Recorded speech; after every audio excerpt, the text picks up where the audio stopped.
नमस्कार दोस्तों, Byju's government exam prep में आपका स्वागत है।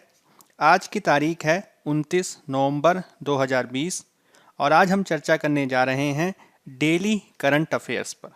यह जो हमारा डेली करंट अफेयर्स का सेशन है, इसमें हमने आज प्रकाशित हुए विविध न्यूज़पेपर्स के विविध न्यूज़ आर्टिकल्स को सेलेक्ट किया है और यह जो न्यूज़ इवेंट हम आपसे डिस्कस करेंगे वह संबंधित होंगी विविध प्रकार के वनडे एग्ज़ाम से, चाहे वो एसएससी का एग्ज़ाम हो, चाहे वो दिल्ली पुलिस का एग्ज़ाम हो, बैंकिंग की परीक्षा हो या दूसरे प्रकार के एग्ज़ाम हो, जैसे कि Delhi police, UP police, Bihar police और इसी प्रकार के दूसरे एग्ज़ाम। इसमें रेलवे के एग्ज़ाम भी आदि शामिल हैं। तो एक एक करके हम देख लेते हैं किन किन न्यूज़ की आज हम चर्चा करेंगे। सबसे पहले हम देख लेते हैं नेशनल अफेयर्स पर, राष्ट्रीय मामलों की आज हम सबसे पहले चर्चा करेंगे। तो पहली आज की हमारी खबर है वह संबंधित है agriculture minister launches honey FPO program in 5 states. Bharat के केंद्रीय कृषि मंत्री के द्वारा एक हनी यानी शहद से संबंधित एफपीओ प्रोग्राम को 5 राज्यों में लॉन्च किया गया है। और भारत के केंद्रीय कृषि और कल्याण मंत्री कौन हैं? तो श्री नरेंद्र सिंह तोमर जी भारत के केंद्रीय कृषि और किसान कल्याण मंत्री हैं, जो आपसे एग्जाम में पूछा जा सकता है। दूसरी जो बात है वो आपको ये ध्यान रखनी है कि शहद उत्पादन के लिए 5 राज्यों में honey farmer producer organization program का उद्घाटन किया गया है। दूसरी बात हमने क्या बताई?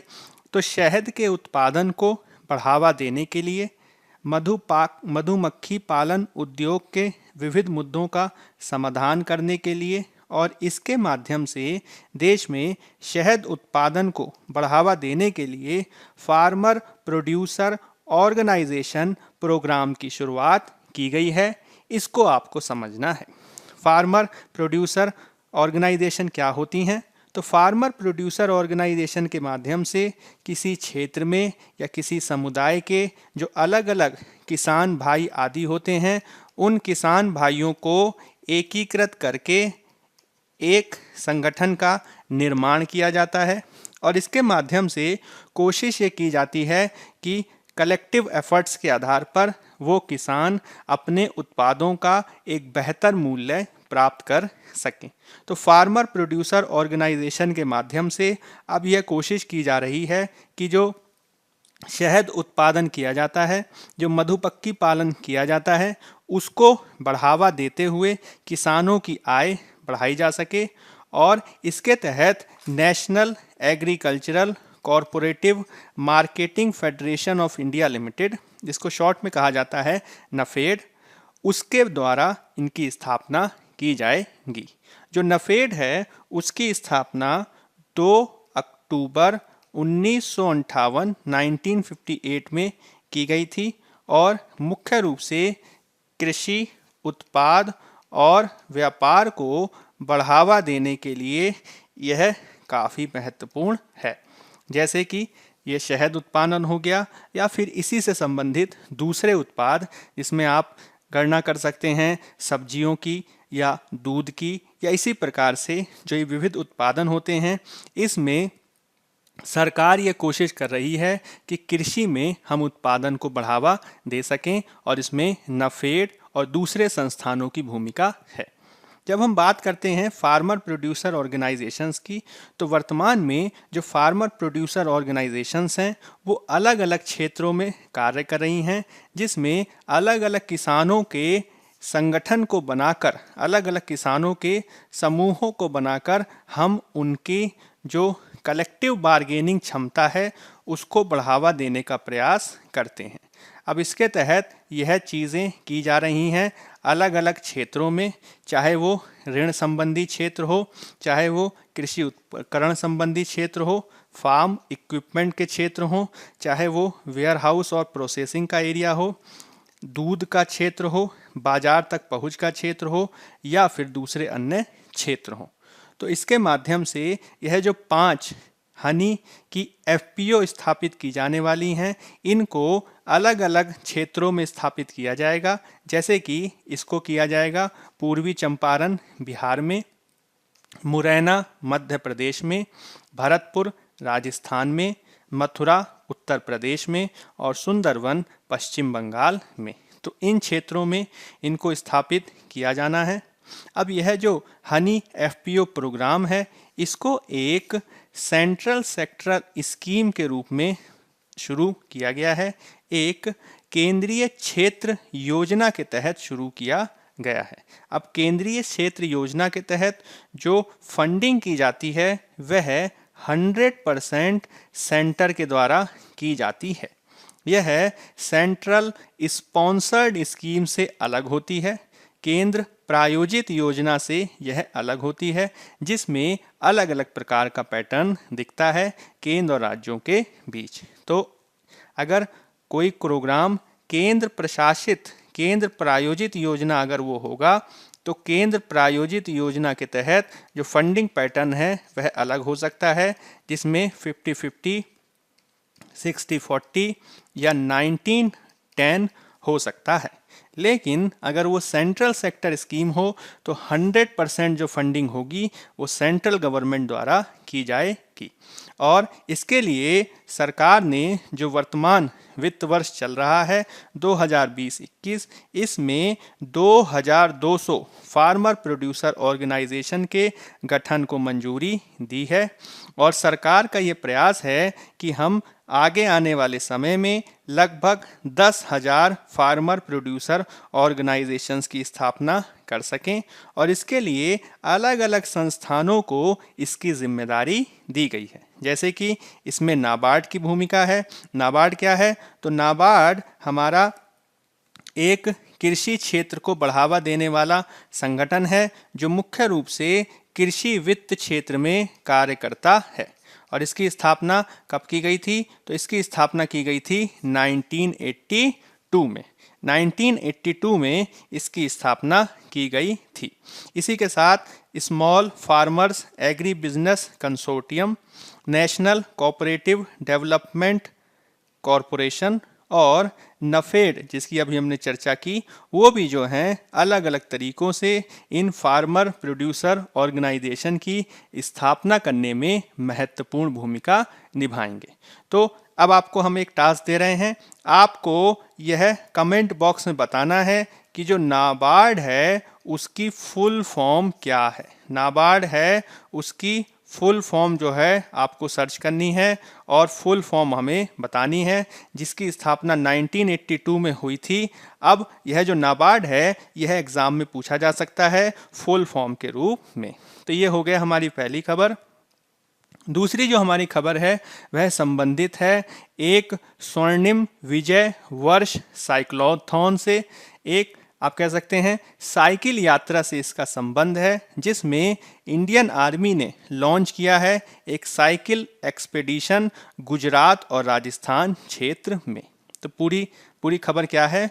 तो भारतीय सेना के जो कोणार्क कॉर्प्स हैं, भारतीय सेना के जो कोणार्क कॉर्प्स हैं, उन्होंने 1971 किलोमीटर लंबी एक गुजरात और राजस्थान क्षेत्र में एक गोल्डन जुबली विक्ट्री सेलिब्रेशन के लिए एक साइकिल एक्सपेडिशन प्रारंभ की है, जिसमें भारत पाकिस्तान 1971 का जो युद्ध हुआ उसको याद करने के लिए इस प्रकार की साइकिल यात्रा शुरू की गई है, जो 1971 किलोमीटर लंबी साइकिल यात्रा होगी। तो पूरी बात क्या है? पूरी बात यह है कि भारतीय सेना के कोणार्क कॉर्प्स ने 1971 के भारत पाकिस्तान युद्ध के याद करने के लिए उसके विजय दिवस के उपलक्ष्य में गुजरात और राजस्थान क्षेत्र में 1971 किलोमीटर लंबी एक साइकिल यात्रा को शुरू किया है, जिसका नाम है स्वर्णिम विजय वर्ष साइक्लोथॉन। क्या नाम है? स्वर्णिम विजय वर्ष साइक्लोथॉन। एग्जाम में आपसे पूछ लेगा कि स्वर्णिम विजय वर्ष साइक्लोथॉन किस उपलक्ष्य में आयोजित की गई, तो आपको याद रखना है 1971 में जो भारत पाकिस्तान युद्ध हुआ और जिसके पश्चात बांग्लादेश का जन्म हुआ, और यह इंदिरा गांधी के प्रधानमंत्रित्व काल में किया गया था।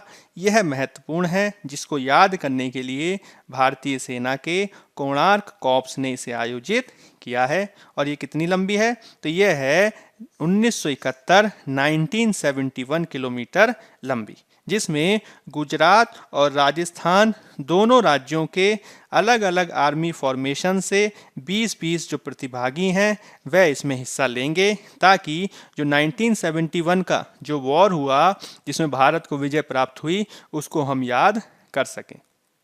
तो यह जो साइकिल अभियान है उसको कच्छ क्षेत्र के, कच्छ कहाँ पे है? तो कच्छ गुजरात में है। गुजरात कच्छ के लखपत नाम की जगह से शुरू किया गया, जिसको शुरू किया एक 87 साल के एक युद्ध के वेटरन ने, जिन्होंने 1965 और 1971 के भारत पाकिस्तान युद्ध में भाग लिया था। और उनका नाम क्या है? तो उनका नाम है कैप्टन गुमान सिंह झाला। क्या नाम है? कैप्टन गुमान सिंह झाला जी। इन्होंने जो है इस साइकिल यात्रा को झंडी दिखा के इसे प्रारंभ किया। और ये क्यों महत्वपूर्ण है? वो इसलिए महत्वपूर्ण है क्योंकि इन्होंने 1965 और 1971 के भारत पाकिस्तान युद्ध में भाग लिया था। और यह किसके साथ थे? तो ये 7 ग्रेनेडियर्स के साथ थे। किसके साथ थे? 7 ग्रेनेडियर्स के साथ इन्होंने अपनी सेवा दी थी। तो यह दूसरी खबर है जो काफ़ी महत्वपूर्ण है एग्जाम के दृष्टिकोण से। अब तीसरी खबर हम देख ले रहे हैं जो संबंधित है स्पाइस जेट से। और स्पाइस जेट ने किया क्या है? तो स्पाइस जेट ने लेह को देश के बाकी हिस्सों से जोड़ने के लिए एक डेडिकेटेड, समर्पित, फ्री माल वाहन सेवाएं शुरू की हैं। क्या कहानी है? तो किस्सा ये है कि स्पाइस जेट द्वारा एक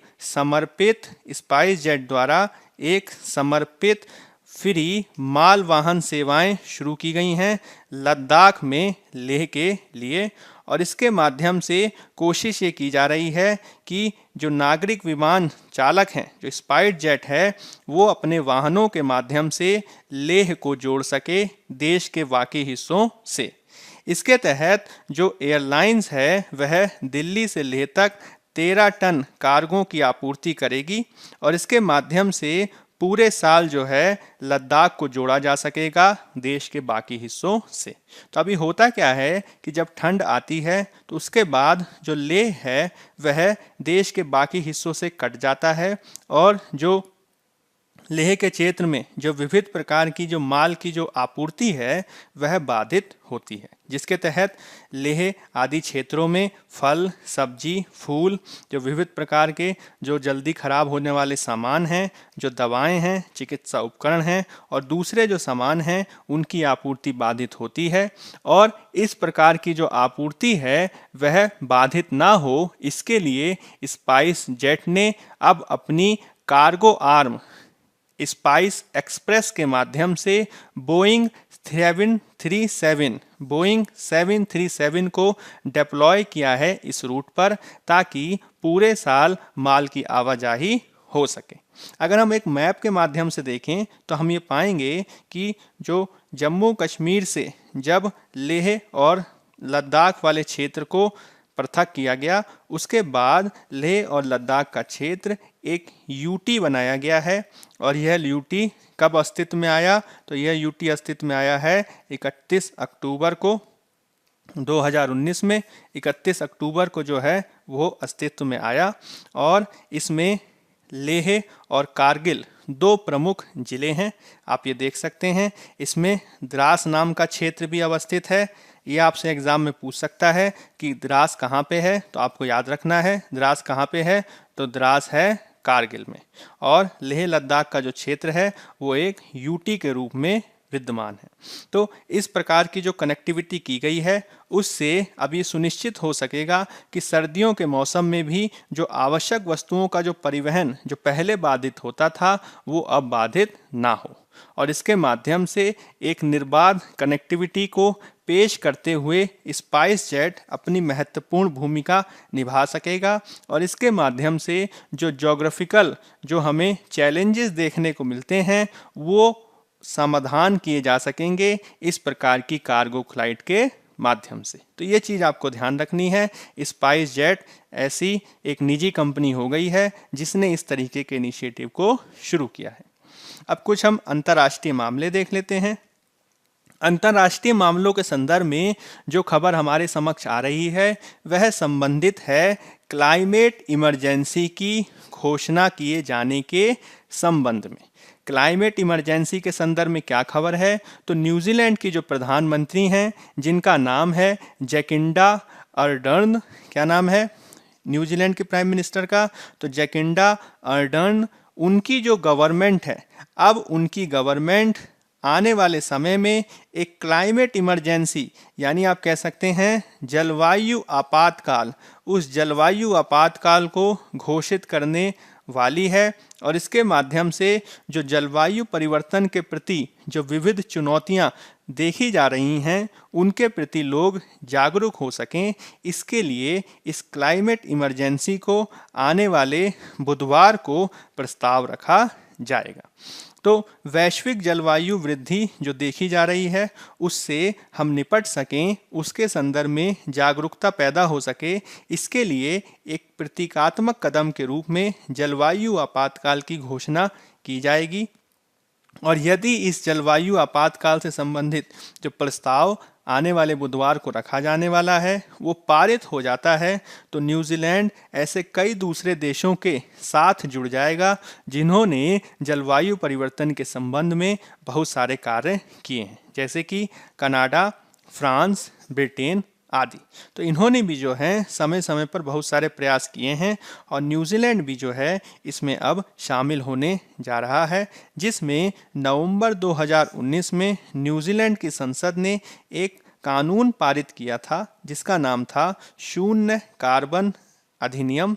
क्या नाम था उसका? नाम था zero carbon act.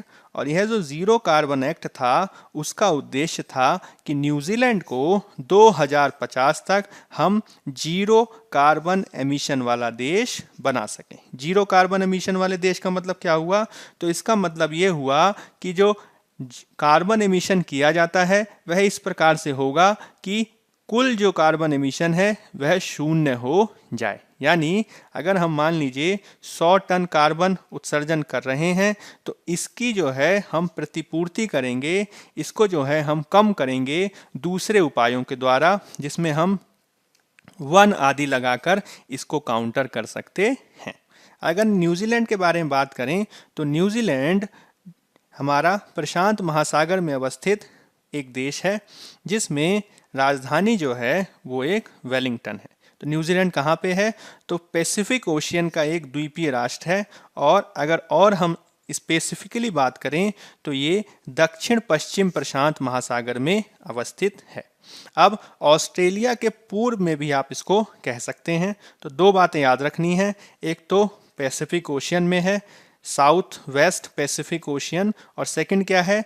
It is to the east of Australia. ठीक है। और इसकी राजधानी क्या है? तो इसकी राजधानी है वेलिंगटन, जो इस देश की सबसे घनी आबादी वाला देश है। अब यह जो न्यूजीलैंड देश है वो कुछ पक्षियों के लिए फेमस है, जिसमें एक का नाम है की। जो की है वो एक तोता है जो अपनी बुद्धिमानी के लिए पूरी दुनिया में प्रसिद्ध है और इसको पहाड़ों के जोकर के रूप में भी जाना जाता है। दूसरी बात यह है कि न्यूजीलैंड का जो देश है वो कीवी नाम के पक्षी के नाम से भी जाना जाता है, क्योंकि यह जो पक्षी है वो सिर्फ न्यूजीलैंड में ही पाया जाता है। और यह जो पक्षी कीवी है वो अपने शरीर के आकार के बराबर अंडा देने का भी रिकॉर्ड रखता है। तो कीवी और की, इन दोनों के लिए न्यूजीलैंड फेमस है। जो न्यूजीलैंड है उसकी खोज ब्रिटेन की शाही नौसेना के एक कैप्टन थे जिनका नाम था कैप्टन जेम्स कुक, उनके द्वारा की गई थी। इसके अलावा 1893 में न्यूजीलैंड दुनिया का पहला भी ऐसा देश बना जिसने पूरी दुनिया में सबसे पहले महिलाओं को मतदान का अधिकार दिया।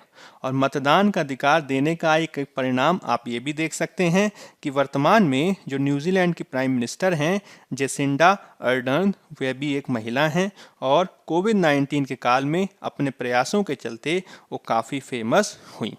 इसके अलावा न्यूजीलैंड का जो ऑकलैंड शहर है वह भी काफ़ी फेमस है, जो जलवायु गतिविधियों के लिए जाना जाता है, जहाँ पे 50 से ज़्यादा मृत और सक्रिय ज्वालामुखी अवस्थित हैं।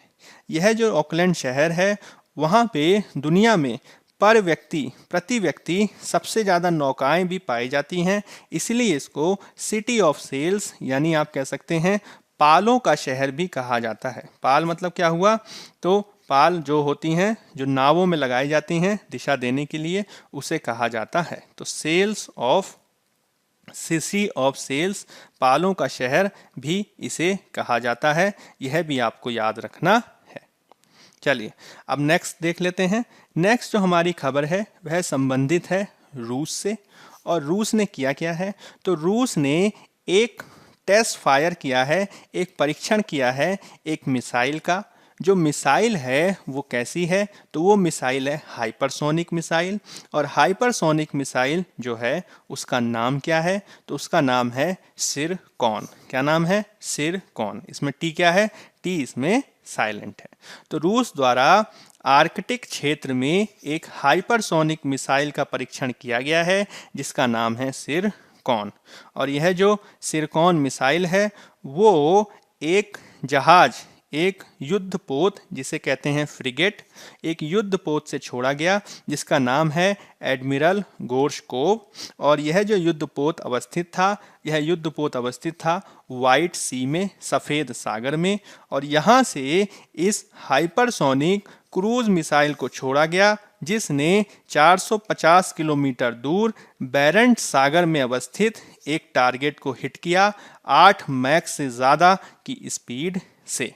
अब यहाँ पे 2 से 3 बातें जो हैं आपको समझने की ज़रूरत है। पहली चीज़ तो ये कि जो हाइपरसोनिक ये बात कह रहा है ये क्या होता है। दूसरी बात आपको समझना है कि ये जो मैक है ये क्या होता है। तीसरी बात आपको ये समझना है कि जो वाइट सी, बेरेंट सी है यह कहाँ पे है। और इसके अलावा आपको यह भी समझना होगा कि जो हम क्रूज मिसाइल की बात कर रहे हैं वह क्या होता है। इससे पहले जनवरी में भी इसी फ्रिगेट द्वारा इस मिसाइल को पहली बार जो है परीक्षण किया गया था जिसने 500 किलोमीटर दूर टारगेट को भेदा था। इसी के प्रकार से अब इसको फिर से जो है टेस्ट फायर किया गया है, जो ये काफ़ी चर्चा का विषय है। तो सबसे पहले तो ज्योग्राफी में हम देख लेते हैं कि जिन लोकेशंस की हमने बात की वो कहाँ अवस्थित हैं। तो आर्कटिक सागर आप ये देख रहे हैं, ये जो है रूस के उत्तर में है। यहाँ पे एक सागर है बेरेंट सी, यहाँ पे आप देख सकते हैं यहाँ पे ये सागर है, ये है वाइट सी। तो वाइट सी कहाँ पे है, तो रूस के उत्तर में अवस्थित है आर्कटिक सागर के पास, और इसके उत्तर में है बेरेंट सी। ये दोनों आप कह सकते हैं आर्कटिक सागर के पास अवस्थित हैं। अब अगर हम बात करें सुपरसोनिक, हाइपरसोनिक स्पीड की, तो मैक जो है, मैक एक संख्या होती है जो ये बताती है कि कोई ऑब्जेक्ट, कोई वस्तु ध्वनि की स्पीड से, ध्वनि की साउंड से कितनी तेज अथवा हल्की है।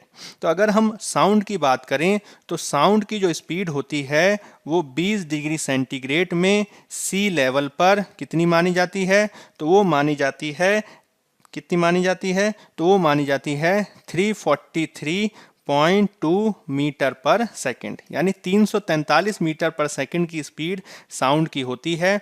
और यदि कोई वस्तु साउंड की स्पीड के बराबर चले तो उसे कहा जाता है 1 मैक। यानी 1 मैक बराबर कितना हो गया, तो ध्वनि की स्पीड जो होती है 343.2 मीटर पर सेकंड। और अगर कोई वस्तु ध्वनि की स्पीड से कम चले, यानी 1 मैक से कम चले, तो उसे कहेंगे सबसोनिक। अगर 1 मैक के बराबर यानी 343 मीटर पर सेकंड वो जाए तो वो कहलाएगी ट्रांसोनिक। अगर वो 1 मैक से ज़्यादा हो जाए तो उसे कहा जाएगा सुपरसोनिक। और जिस हाइपरसोनिक की हम बात कर रहे हैं वो होती है 5 मैक से ज़्यादा, जिसमें जो मिसाइल टेस्ट की गई उसने 8 मैक की जो स्पीड थी उसको प्राप्त किया।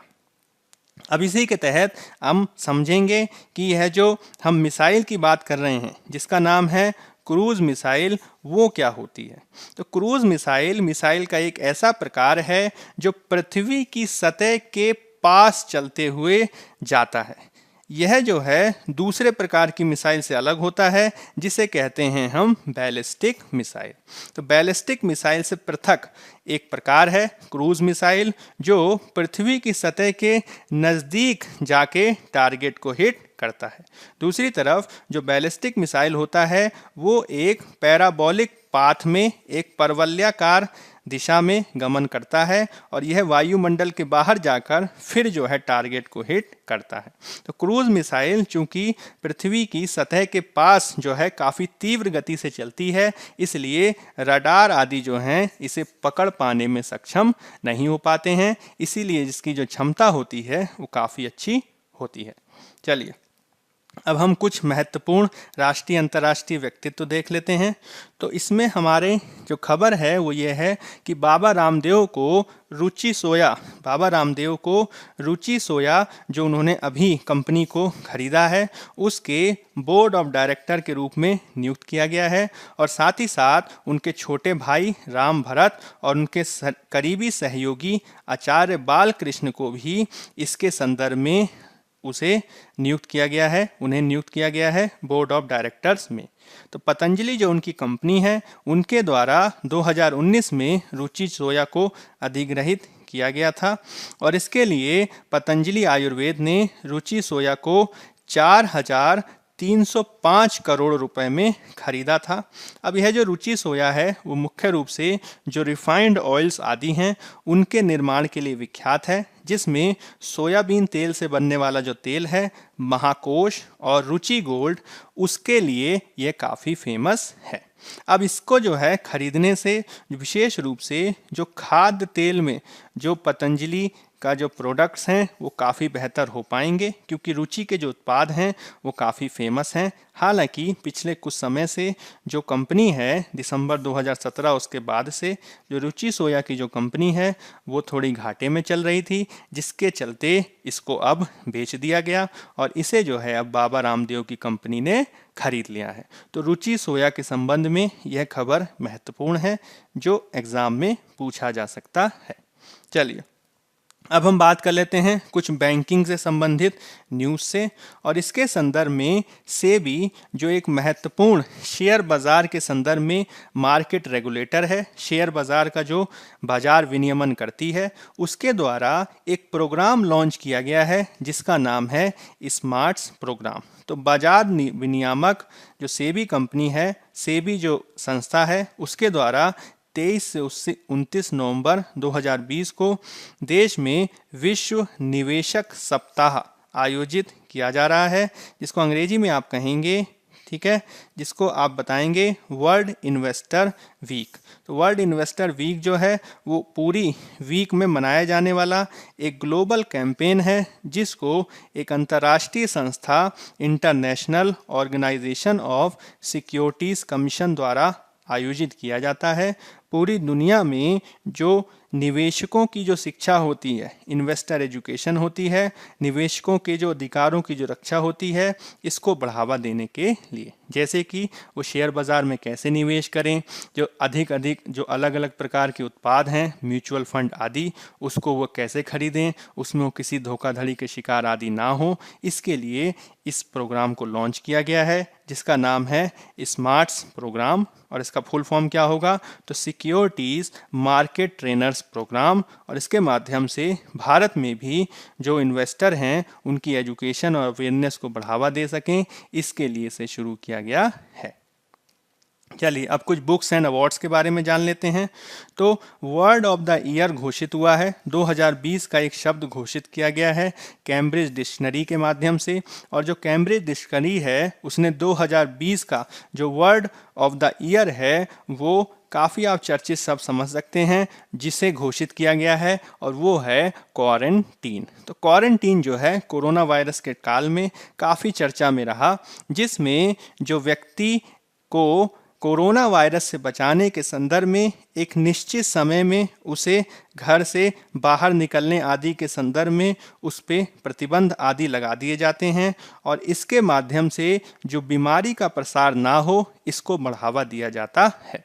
तो क्वारंटाइन जो वर्ड है वो इस साल में सबसे ज़्यादा आप कह सकते हैं वेब सर्च किया जाने वाला वर्ड रहा है। इसी के चलते कैम्ब्रिज के एडिटर्स द्वारा इसको वर्ड ऑफ द ईयर के रूप में घोषित किया गया है, जिसमें जब कोविड-19 का प्रकोप पूरी दुनिया में देखा गया और पूरी दुनिया में जब तालाबंदी की गई, लॉकडाउन किया गया, तो उसके बाद क्वारंटाइन जो शब्द है वो सबसे ज़्यादा चर्चा में आया, जिसमें समय की एक ऐसी अवधि शामिल की जाती है जब लोगों को अपने घर को छोड़ने या फिर आने जाने पर नियंत्रण लगाए जाते हैं ताकि बीमारी को फैलने से हम रोक सकें। तो इसके संदर्भ में काफ़ी महत्वपूर्ण है।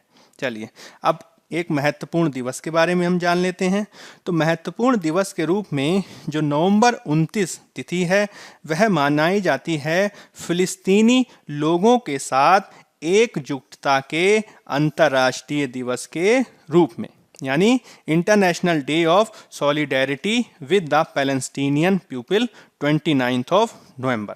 अब यह जो तिथि है, यह जो डेट है, यह संयुक्त राष्ट्र द्वारा घोषित किया गया है और इसको मनाया जाता है एक रेजोल्यूशन 181 की याद में, संकल्प 181 की वर्षगांठ को चिन्हित करने के लिए, जिसमें जो जनरल असेंबली थी उसके द्वारा एक संकल्प जो है स्वीकार किया गया था ताकि जो फिलिस्तीन का जो विभाजन है वह 29 नवंबर 1947 को शांतिपूर्वक किया जा सके।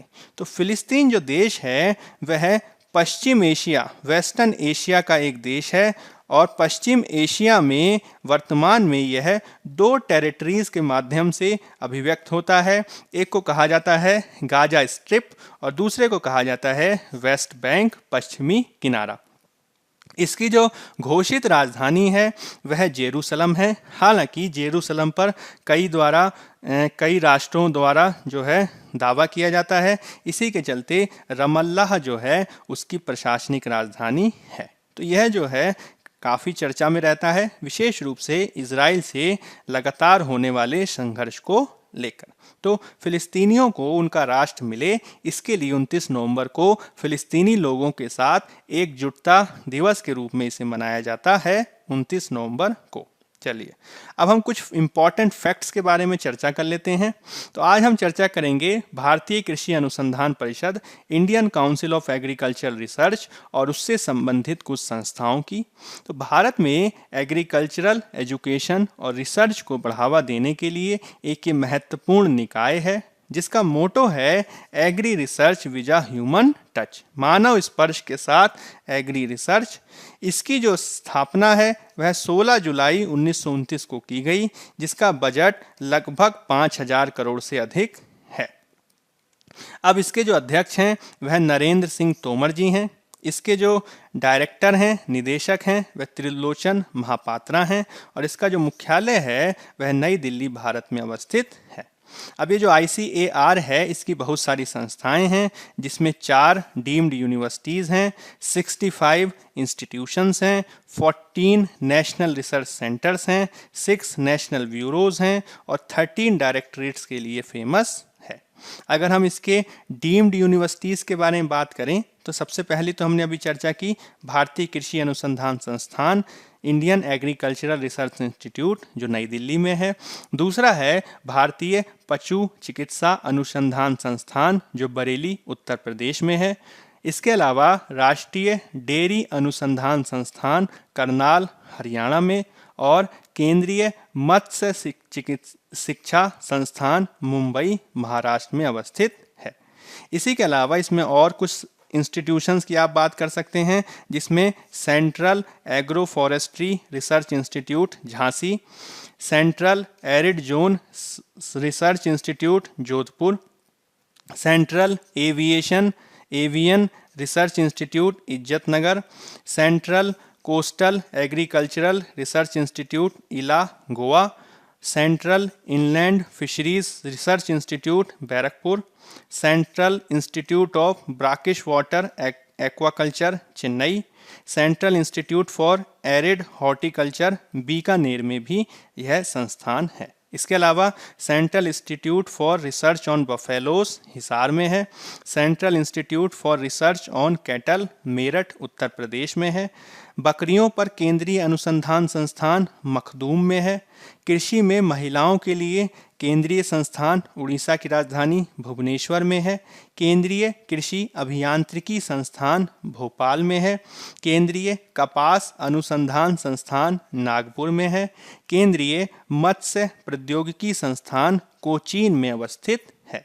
इसके अलावा केंद्रीय Central institute of Fresh Water Aquaculture Bhubaneswar में है, कपास तकनीकी सर्च पर केंद्रीय अनुसंधान संस्थान मुंबई में है, केंद्रीय उपोष्ण कटिबंधीय बागवानी संस्थान लखनऊ, केंद्रीय शीतोष्ण बागवानी संस्थान श्रीनगर, कटाई के बाद इंजीनियरिंग और प्रौद्योगिकी संस्थान लुधियाना, केंद्रीय द्वीप कृषि अनुसंधान संस्थान पोर्ट ब्लेयर और केंद्रीय समुद्री मत्स्य अनुसंधान संस्थान कोच्चि में है। इसके अलावा और भी बहुत सारे इंस्टीट्यूट्स हैं जो आप देख सकते हैं, जिसमें भेड़ और ऊन अनुसंधान संस्थान अबिकानगर राजस्थान, केंद्रीय आलू संस्थान शिमला, प्लांटेशन क्रॉप्स के रिसर्च के लिए संस्थान कसरगोड केरल और केंद्रीय तंबाकू अनुसंधान संस्थान राजमुंद्री आदि में है। तो ये जो है आप 1 से 2 बार अगर रिवाइज करेंगे तो आपके एग्जाम में इसको लाभ होगा।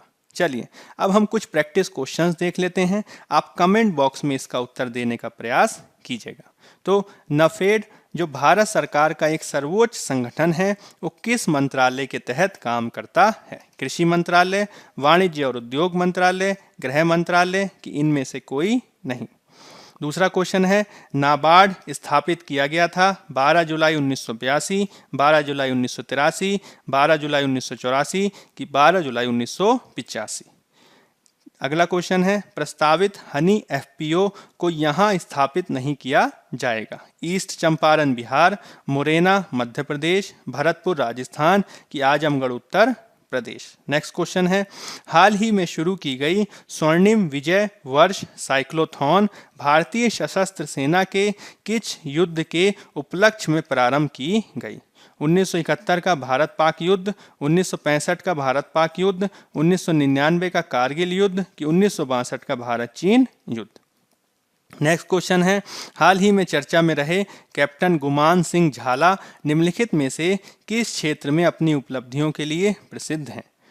भारत की ओर से युद्ध में भागीदारी, माउंट एवरेस्ट पर चढ़ाई, प्रथम राज्यसभा सांसद कि प्रथम लोकसभा सांसद। नेक्स्ट क्वेश्चन है, किस एयरलाइंस ने हाल ही में लेह को देश के बाकी हिस्सों से जोड़ने वाली समर्पित माल वहन सेवाओं की शुरुआत की है? Spice jet, Vistara, jet Airways कि इनमें से कोई नहीं। अगला क्वेश्चन है, हाल ही में किस देश ने जलवायु आपातकाल घोषित करने का प्रस्ताव दिया? न्यूजीलैंड, चीन, अमेरिका कि यूनान। नेक्स्ट क्वेश्चन है, फिलिस्तीन निम्नलिखित में से किस महाद्वीप में स्थित है? एशिया, अफ्रीका, यूरोप कि उत्तरी अमेरिका। अगला क्वेश्चन है, केंद्रीय आलू अनुसंधान संस्थान किस राज्य में स्थित है? हिमाचल प्रदेश, उत्तराखंड, जम्मू कश्मीर, राजस्थान। नेक्स्ट क्वेश्चन देख लेते हैं, केंद्रीय मृदा लवणता अनुसंधान संस्थान निम्नलिखित में से किस जिले में स्थित है? करनाल, राजमुंद्री, अबिकानगर कि बैरकपुर। तो यह होपफुली ये जो 10 क्वेश्चन हैं इनको आप आज के लेक्चर्स में देखने का प्रयास करेंगे। इनका जो आंसर है वो आपको कमेंट बॉक्स में देना है। तो बायजूस गवर्नमेंट एग्जाम प्रेप के आज के अंक में इतना ही। अगर आपको हमारे लेक्चर्स आदि पसंद आ रहे हैं तो अधिक से अधिक लाइक, शेयर और सब्सक्राइब करें। धन्यवाद।